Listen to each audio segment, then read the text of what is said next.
be buying more. If anyone's interested, buyatractor.com. Let me know, guys, but let's head back to the shop.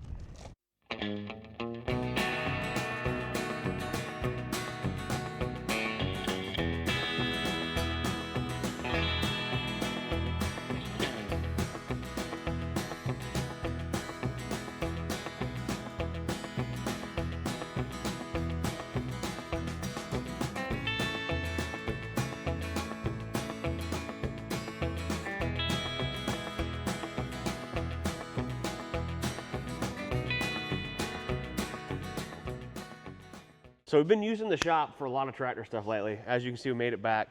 Tractor here, tractor there, tractor there, tractor there, tractor there, tractor there. Lots of tractors. And I've been doing this kind of stuff after doing salvage operations during the day. At night, I've had a guy up here that needs some extra work. He's been helping me do some stuff.